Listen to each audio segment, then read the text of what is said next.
Welcome back to this wonderful, wonderful full day of inspiration and music and looking to the future, even as we look to the past, singing in this strange time, but still singing. We welcome now, as our guest speaker, Dr. James Abbington, who is the associate professor of church music and worship at Candler Theological School, which is part of Emory University. Jimmy, as he is known to those of us who are known to everyone, is a wonderful friend. I got to meet him about 10, 11 years ago at an Institute for Sacred Music event that the church I serve was participating in and helping to lead. And Jimmy was one of the presenters at that. Institute of Sacred Music is part of Yale University and Yale Divinity School. Jimmy grew up in West Virginia. He studied at Morehouse College and also at University of Michigan. He is well known as a as a teacher and as a compiler and historian of church music and recently chaired the committee for the hymnal, the new African American ecumenical hymnal titled One Lord, One Faith, One Baptism. It brings together African American music from all different kinds of faith traditions.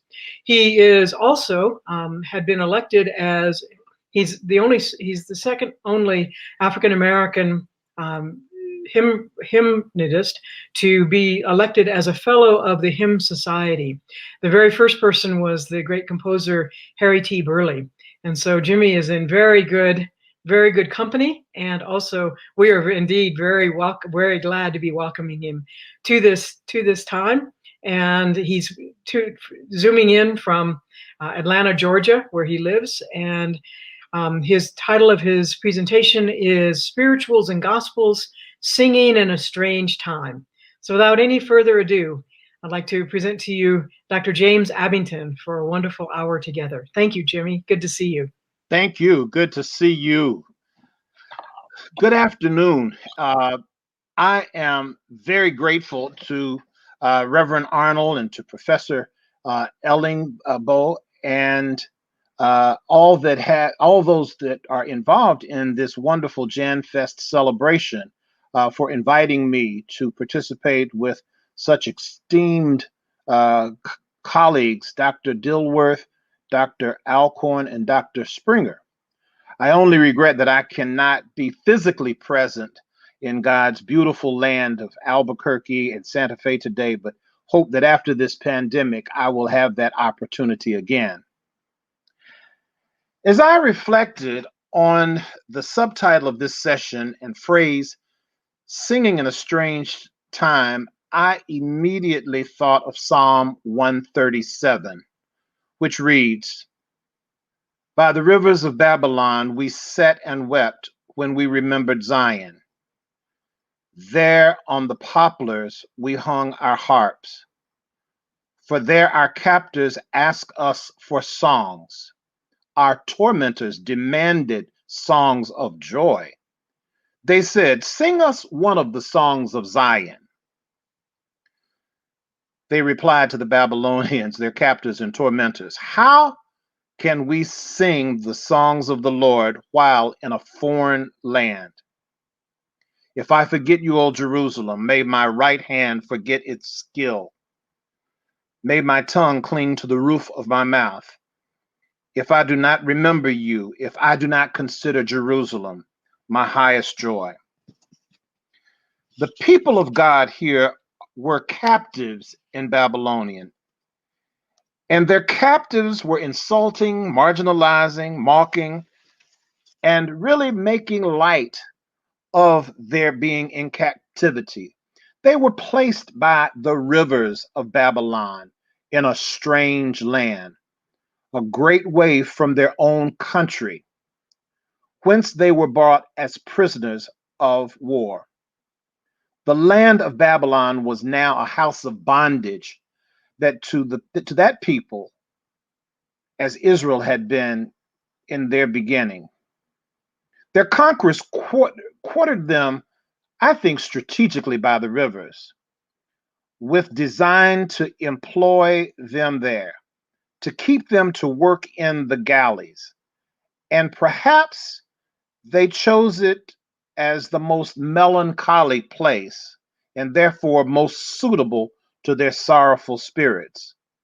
If they must build houses there, it shall not be in the cities, the places of concourse, but by the rivers, the places of solitude, where they might mingle their tears with the streams.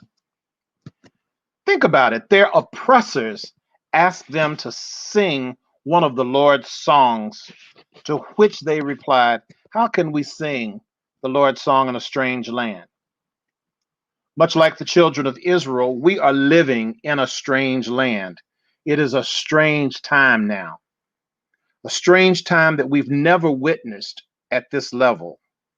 And the questions are many times, how can we sing? What shall we sing? But the truth is, how can we keep from singing?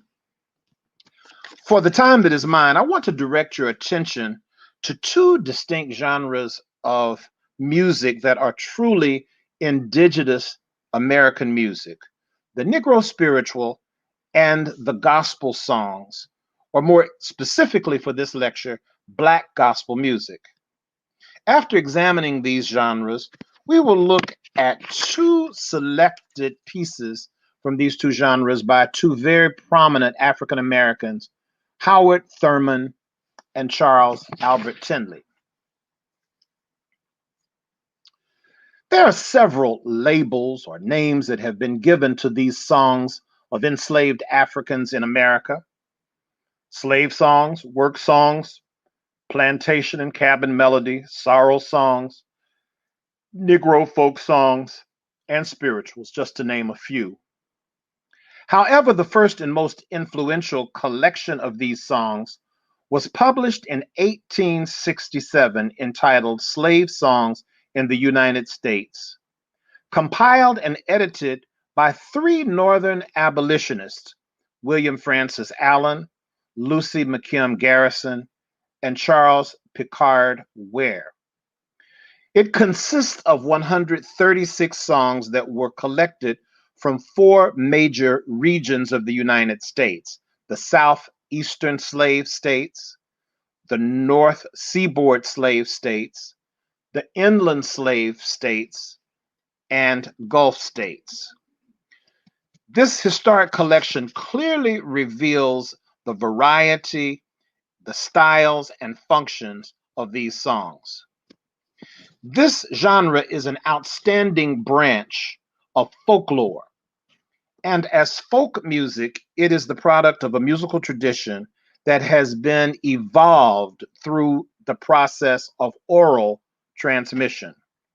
The factors that shape the tradition are continuity, which links the present with the past; variation, which springs from the creative individual or the groups; and selection by the community, which determines the form or forms in which the music survives. The sorrow songs and slave laments allowed the enslaved Africans in America to vent, pour out, and sing through their pain and suffering. They told the captivating stories of how slaves and the children of slaves used this music to affirm their essential humanity in the face of oppression. These sorrow songs and other slave songs were survival tools. My colleague, friend, and scholar, Dr. U.Z. Brown, the chairman of the Division of Creative and Performing Arts at Morehouse College, has identified four survival tools. One, for spirituality. Two, for creative ingenuity. Three, adaptability. And four, just the will to persevere. These sorrow songs were the enslaved Africans in America's psychological couch even before they knew what a psychologist was. In his essay entitled The Negro Spiritual, Alan Locke, referring to W.E. Du Bois's timeless classic, The Souls of Black Folk, said, "The humble origin of these sorrow songs is too indelibly stamped upon them to be ignored or overlooked. But beneath broken words, childish imagery, peasant simplicity, lies, as Du Bois pointed out, an epic intensity and a tragic profundity of emotional experience, for which the only historical analogy is the spiritual experience of the Jews, and the only analog, the Psalms." In the preface to his Books of American Negro Spirituals, James Weldon Johnson declared, "The Negro took as his basic material just his native African rhythms and the King James Version of the Bible, and out of them created the spirituals. In the spirituals, the Negro did express his religious hope and fears, his faith and doubts, and in them he also expressed his theological and ethical views and sounded his exhortations and warning." Johnson goes on to say, "The spirituals have passed through and withstood many untoward conditions on the long march to the present appreciation for their value.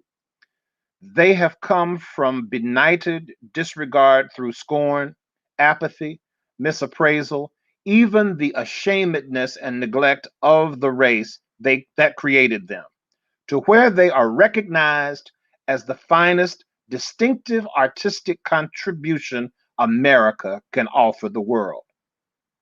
One asks, who wrote spirituals like "Still Away to Jesus," "Roll Jordan Roll," "Swing Low Sweet Chariot," "Nobody Knows the Trouble I See," or "Go Down Moses"? James Weldon Johnson, again, in his awesome poem, "Old Black and Unknown Bards," gives the best answer. He says, quote, "There is a wide, wide wonder in it all, that from degraded rest and servile toil, the fiery spirit of the seer should call these simple children of the sun and soil. Old black slave singer, gone, forgot, unfamed, you alone, of all the long, long line of those who've sung untaught, unknown, unnamed, have stretched out upwardly, seeking the divine." Now I want to turn to Howard Thurman. Howard Thurman, born in Daytona Beach, Florida in 1899 and died in San Francisco in 1981, is a renowned American author, philosopher, theologian, educator, and civil rights leader. After high school, Thurman attended both Morehouse College and Colgate Rochester Divinity School. By this time, the boy who couldn't go to high school in his hometown had grown to be the valedictorian of his college classes. Following his studies, Thurman began his forays as a faculty member, first serving as director of religious life at Morehouse and Spelman Colleges in Atlanta, and then as the first dean of Andrew Rankin Chapel at Howard University from 1932 to 1944, and as dean of Marsh Chapel at Boston University from 1953 to 1965. As an educator, Thurman took time to engage his students in deep conversation about their unrealized potential, prompting them with questions like, "Who are you? Who are you, really? And who do you want to be? In 1944, he co-founded, along with Alfred Fisk, the first majority interracial, interdenominational church in the United States, which exists today, the Church for the Fellowship of All Peoples. As a prominent religious figure, he played a major role in many social justice movements and organizations of the 20th century.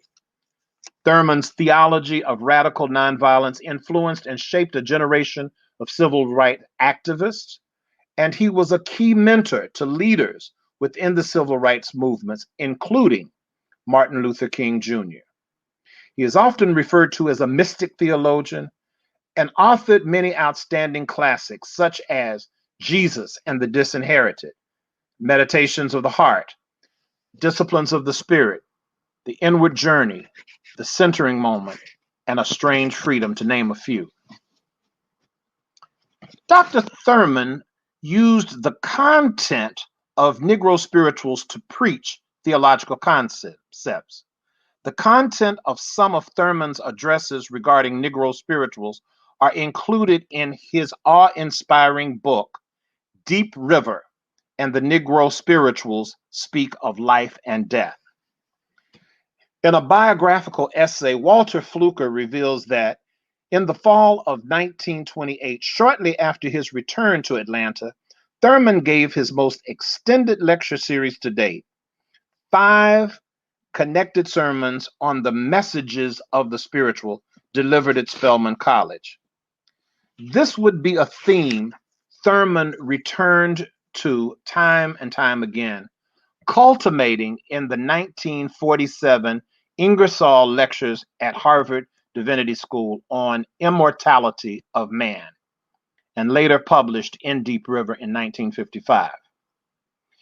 In Footprints of a Dream, the story of the Fellowship Church, Thurman says, several times during the year, I preached a series of sermons on the religious insights of certain Negro spirituals. Each Sunday during this series, the choir would sing the spiritual as an anthem.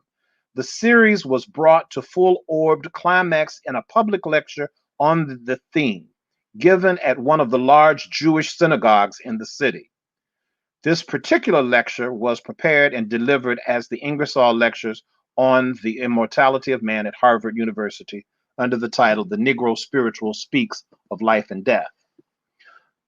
Incidentally, other spirituals that he provides profound and theologically astute expositions for are The Blind Man, Heaven, Heaven, Jacob's Ladder, Wade in the Water Children, and Balm in Gilead, which we will investigate shortly. Throughout Deep River, Thurman uses literary art to help illustrate the religious lessons in Negro spirituals. In the spiritual Deep River, he opens the address with Langston Hughes' poem, The Negro Spirituals Speak of Rivers. I've known rivers, ancient as the world and older than the flow of human blood in human veins. My soul has grown deep like the rivers. I bathed in the Euphrates when dawns were young. I built my hut near the Congo and it lulled me to sleep. I looked upon the Nile and raised the pyramids above it. I heard the singing of the Mississippi when Abe Lincoln went down to New Orleans, and I've seen its muddy bosom turn all golden in the sunset. In this discussion, he says, all the waters of all the earth come from the sea. Paradox of paradoxes. That out of which the river comes is that into which the river goes. The goal and the source of the river are the same. From gurgling springs to giant waterfall, from morning dew to torrential downpour, from simple creeks to mighty river, the source and the goal are the same, the sea. Life is like that. The goal of life is God. The source of life is God. That out of which life comes is that into which life goes. He out of whom life comes is he into whom life goes. God is the goal of man's life, the end of all seeking, the meaning of all his striving. God is the guarantor of all of his values, the ultimate meaning, the timeless frame of reference. Men may be thrown from their courses. They may wander for 1,000,000 years in desert and wastelands, through sin and degradation, war and pestilence, hate and love. At last, they must find their rest in him. If there is that which at any time, anywhere in the universe, can ultimately withstand the divine urgency, then whatever it is that shows such strength is co equal with God.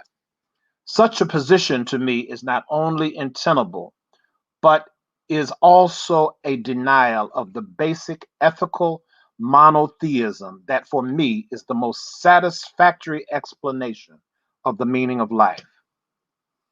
Thurman continues, Thou hast made us for thine own, and our souls are restless till they find their rest in thee, said Augustine. Life is like a river. The spiritual says, Deep river, my home is over Jordan, deep river, I want to cross over into campground. Let's listen to Marian Anderson sing Harry T. Burley's arrangement of Deep River.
In one of my favorite chapters of the book, Deep River and the Negro Spiritual speaks of life and death. is Thurman's profound and most prophetic reflection on the spiritual. There is a balm in Gilead. Thurman says, the peculiar genius of the Negro slave is revealed here in much of its structural splendor. The setting is the book of Jeremiah. The prophet has come to a Dead Sea place in his life. Not only is he discouraged over the eternal events in the life of Israel, but he is also spiritually depressed and tortured. As a wounded animal, he cried out, "Is there no balm in Gilead? Is no physician there?" It is not a question of fact that he is raising. It's not a question directed to any particular person for an answer. It is not addressed either to God or to Israel, but rather it is a question raised by Jeremiah's entire life. He is searching his own soul. He is stripped to the literal substance of himself for an answer and is turned back on himself for an answer. Jeremiah is saying, actually, there must be a balm in Gilead. It cannot be that there is no balm. The relentless renewing of his own bitter experience has laid bare his soul to the end that he is brought face to face with the very ground and core of his own faith. The slave caught the mood of this spiritual dilemma and with it did an amazing thing. He straightened out the question mark in Jeremiah's sentence into an exclamation point.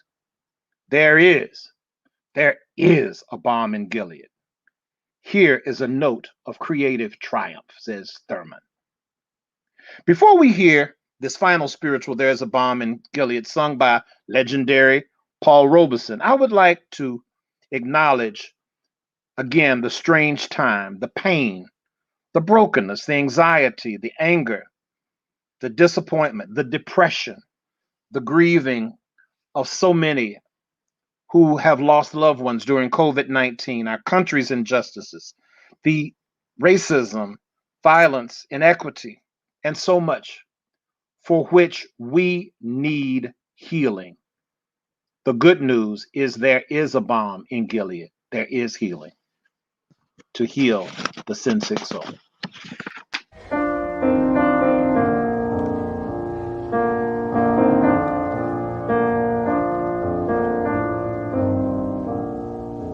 There is a balm in Gilead to make the wounded whole. There is a balm in Gilead to heal the sin-sick soul. Sometimes I feel discouraged and think my work's in vain. And then the Holy Spirit revives my soul again. There is a balm in Gilead to make the wounded whole. There is a balm in Gilead to heal the sin-sick soul.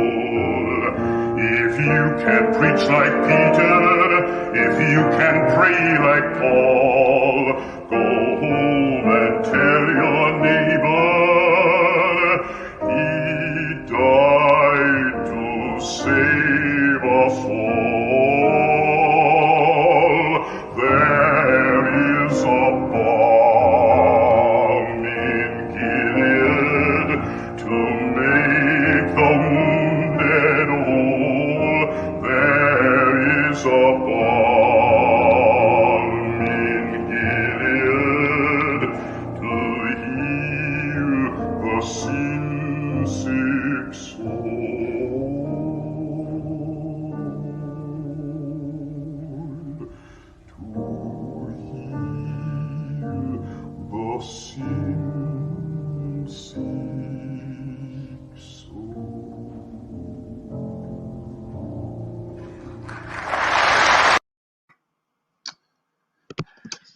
And now to our second genre of music, gospel songs, or specifically a discussion of Black gospel music.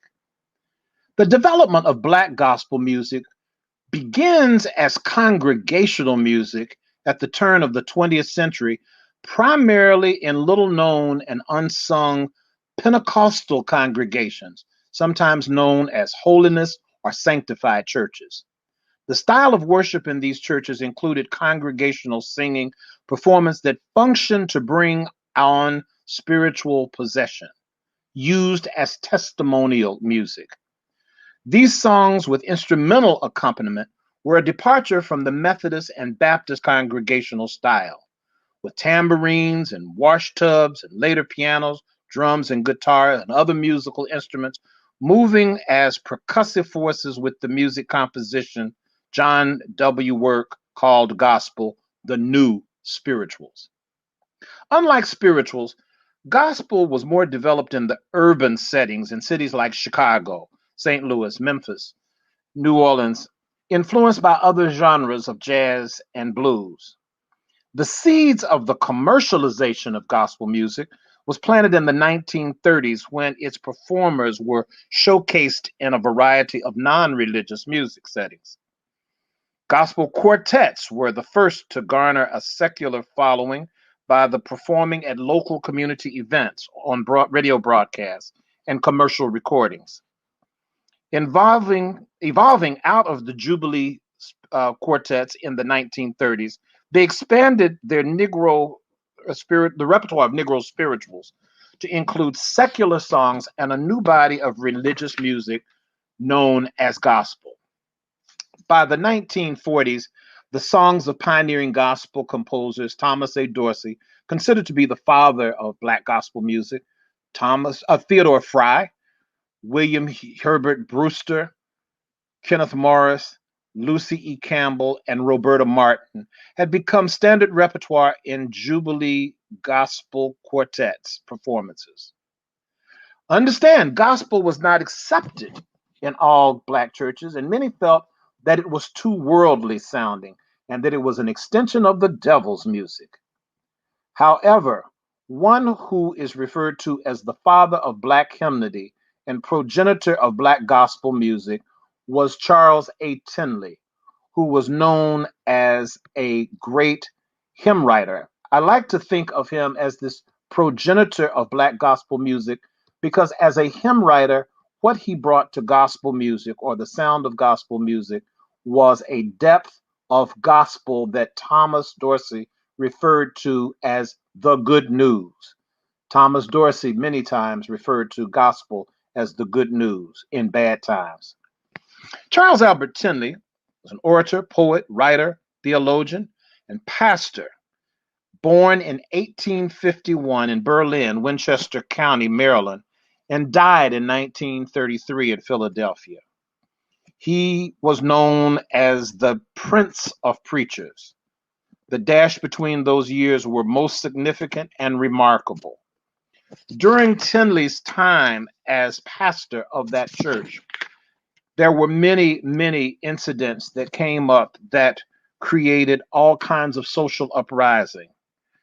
During his pastorate, and it's so interesting to note, in Philadelphia, there were numerous acts of violence against African Americans in Philadelphia.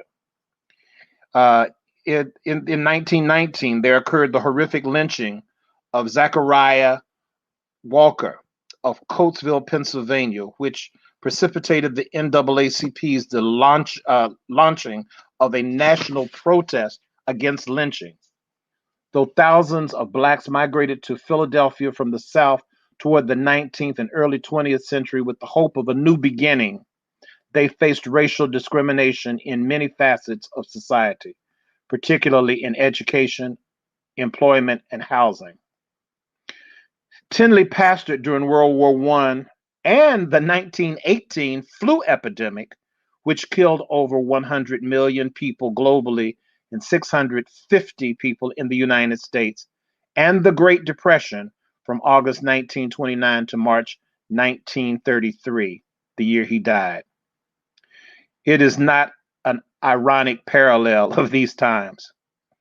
For certain, his church grew, and a large number of his members were blessed by his weekly ministry. But his devotion to the work and the practices of the social justice of that time and social injustices of that time could not only be heard in his sermons, but also in his songs. It was said that many times in his sermons they burst into songs. He examined the meaning and understanding of these things through certain use of speech and certain terms like justice and beggars, the poor, the destitute, trials, tribulations, the storms of life, fears, persecution, the forsaken, the oppressed, the burdened, miseries, troubled, despaired, prisoners, and so on and so forth. That it is no wonder how that this gospel song became such a popular and essential part of the repertoire in those strange times. In 1901, he wrote the lyrics to Beams of Heaven, or sometimes entitled Someday. This hymn of eschatological hope or otherworldliness, the end of the world or end times, second coming of Christ, that reminds us that life is filled with burdens, disappointments, wickedness, trouble, and sorrow, but there is hope. A close examination of Tinley's text seems to speak directly to our current times. Beams of heaven as I go through this wilderness below, guide my feet in peaceful ways, turn my midnights into day. When in the darkness I would grope, faith always sees a star of hope, and soon from all life's grief and danger, I shall be free someday. Oftentimes my skies seem clear, joy abounds without a tear. Though a day so bright begun, clouds may hide tomorrow's sun. There'll be a day that's always bright, a day that never yields to night. And in its light, the streets of glory I shall behold someday. Harder yet may be the fight. Right may often yield to might. Wickedness a while may reign. Satan's cause may seem to gain. But there is a God that rules above with hand of power and heart of love. If I am right, he'll fight my battle. I shall have peace someday. Burdens now may crush me down, disappointments all around. Troubles speak in mournful sighs, sorrow through a tear-stained eye. There is a world where pleasure reigns, no mourning soul shall roam its plains. And to that land of peace and glory, I want to go someday. I do not know how long 'twill be, nor what the future holds for me, but this I know, if Jesus leads me, I shall get home someday.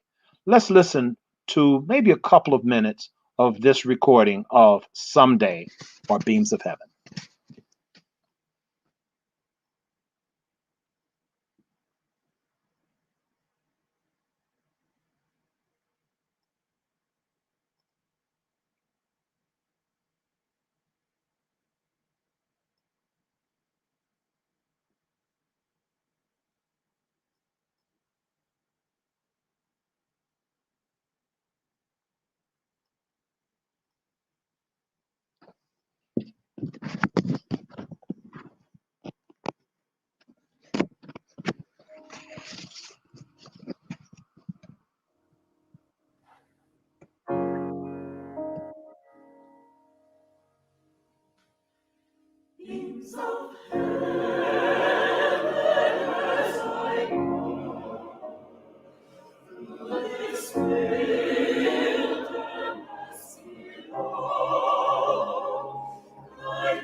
Another very popular, I think perhaps Charles Tinley's most popular gospel tune or gospel hymn that appeared in many denominational hymnals. It first appeared in a collection in 1921 called The Gospel Pearls, which was a landmark a collection of hymns, spirituals, and gospels published by the National Baptist Convention USA. The Gospel Pearls. The first time the term gospel was actually used was in 1921, where this hymn was found. We'll understand it better by and by.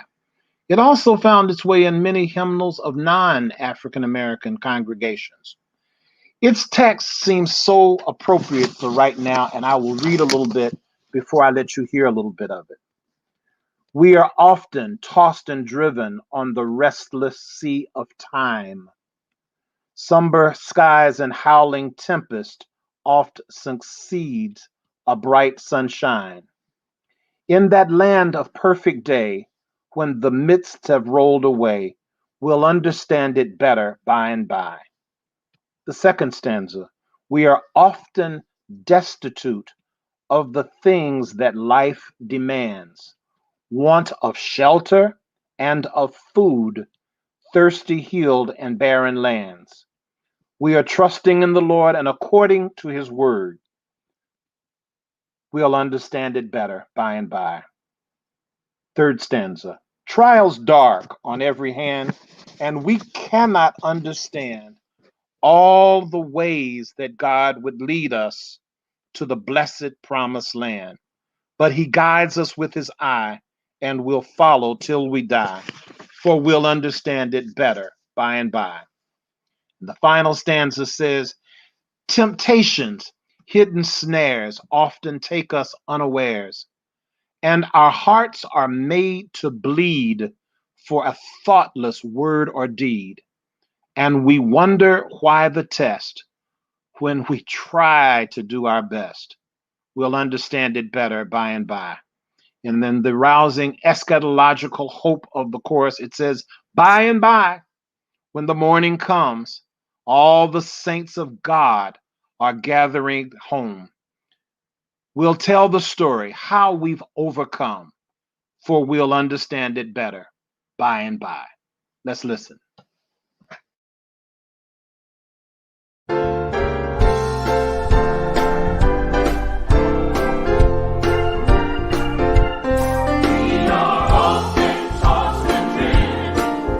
the mist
In conclusion, I raised the questions in my introduction again.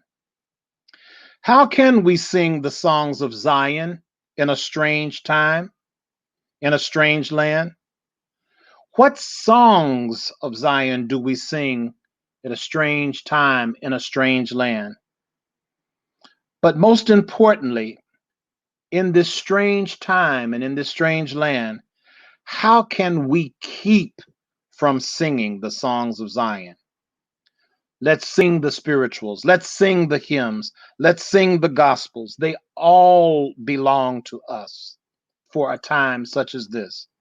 James Weldon Johnson said it best: lift every voice and sing till earth and heaven ring. Ring with the harmonies of liberty. Let our rejoicing rise high as the listening skies. Let it resound loud as the rolling sea. Sing a song full of the faith that the dark past has taught us. Sing a song full of hope that the present has brought us.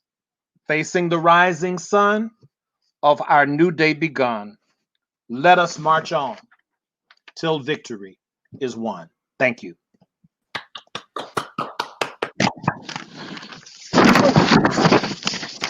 Jimmy, thank you so much for that witness, for that wonderful historical context, for the music, for the whole enchilada, as we say out here in Santa Fe, New Mexico.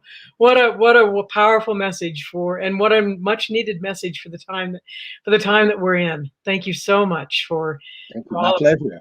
Lots of good questions. So you raised various questions for us. How can we sing the Lord's song, and how can we keep from singing? Mm-hmm. But we had a number of other people have raised questions in return. One of them being, why do you think that more recent movements for social justice don't seem to be tapping into the power of songs of protest?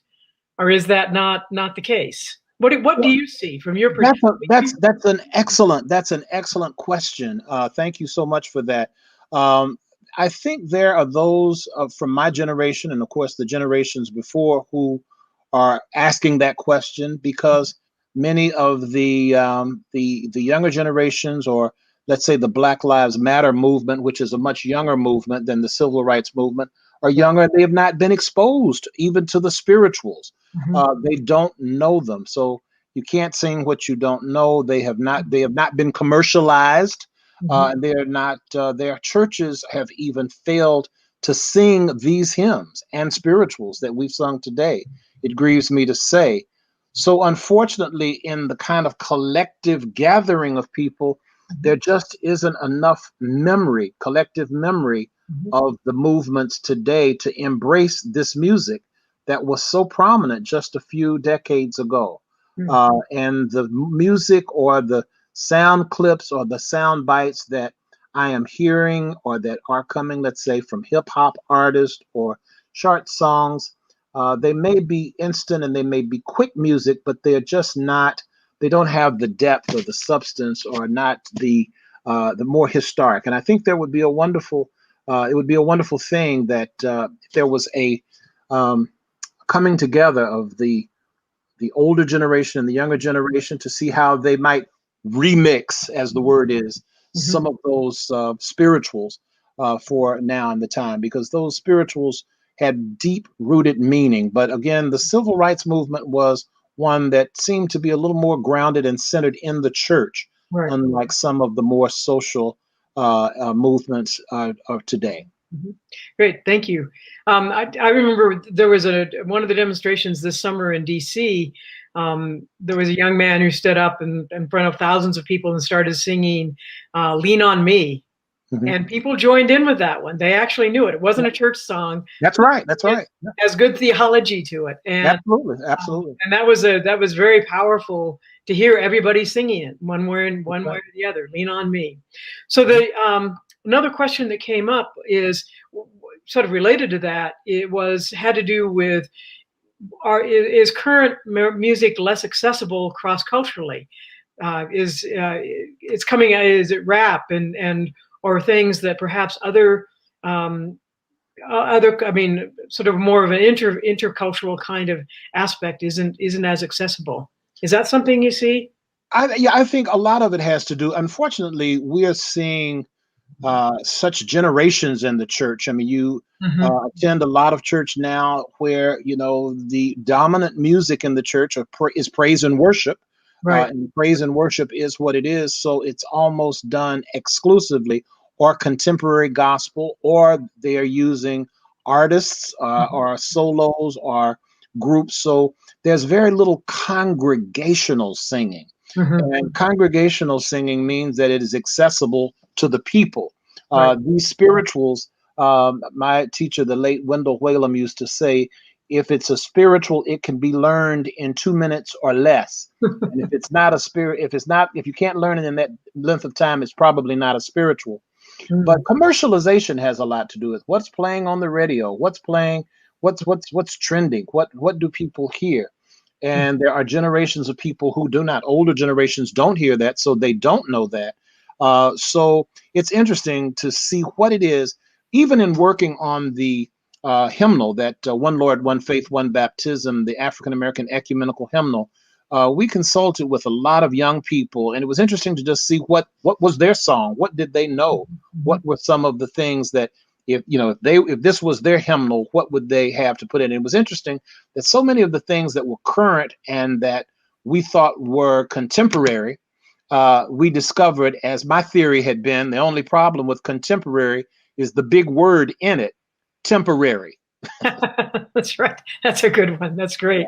Well, we're actually joined. One of the people who are participating in the session today is Cecilia Webb, who for those of us who live near Mexico enjoy her Train to Glory gospel and spiritual radio show on KUNM every single Sunday morning between 8 and 9. It gets me going in the morning, whether I'm leading worship virtually or in person. And she tries to keep that tradition, the traditions of which you're speaking, going. One of the questions that also came up, and I think for me at least is an important one, and you sort of see a reference to it on the slide, is the issue of cultural appropriation. Someone phrased it. One of the participants phrased it this way: that how do you respond to the accusation that the singing of African American spirituals by white congregations is cultural appropriation? What do you say to that? Yeah, Talitha, that just never ceases to amaze me. I think there are so many. I have colleagues, and as we talk, this comes up over and over and over again. Mhm. The best answer that I have for that, I think we probably take that cultural appropriations really to the nth degree. Mhm. I do a lecture all the time about what would the Black church would be without Wesley, Watts, and Crosby. Mhm. So if we took the hymns of Charles Wesley, Mhm. if we Mhm. took the hymns of Isaac Watts, both of whom were Englishmen, Right. you Right. know, if we took the hymns of Fanny Crosby, who Mhm. was a white, blind Methodist woman, Mhm. uh, who there would go Blessed Assurance, there would go Jesus Keep Me Near the Cross, there would go Pass Me Not, O Gentle Savior. There would be so many hymns that have been adopted. But I think more so than who wrote the hymn, if that's the case, we'd be in trouble here in America at Christmas time, especially. There'd be very few carols that we could sing because if they were not written by Americans, we couldn't sing them, which Right. means that all of us, unless we were British, could not sing Amazing Grace. Mhm. So I think it's what is relevant and what ultimately Bernice Johnson Reagan, I think years ago, helped me with this. What does the culture adopt and adapt into its canon and its culture that is relevant to them is more important than its source. If Mhm. a spiritual says it best, sing a spiritual. I Mm. have discovered that sometimes in my congregation, there are Taizé pieces that Mhm. meet that need. But let's face it, I don't serve a congregation full of French folks. So I think that we need to understand that this music has not been written to be sung for us by us. Because if that's the case, boy, we'd be in trouble as Americans because we've got a pretty limited hymnic repertoire. Uh, we Great. we certainly couldn't do Messiah at Christmas time. That's right. That's right. Okay, great. I see Brad coming up, and also we are coming to the end of our hour with you, Jimmy. This has been absolutely wonderful. Thank you so much. There are a lot of other questions, Thank you. but we need to draw this to a close. And thank you and blessings. And Thank you so much. let's get you back. I'd love to.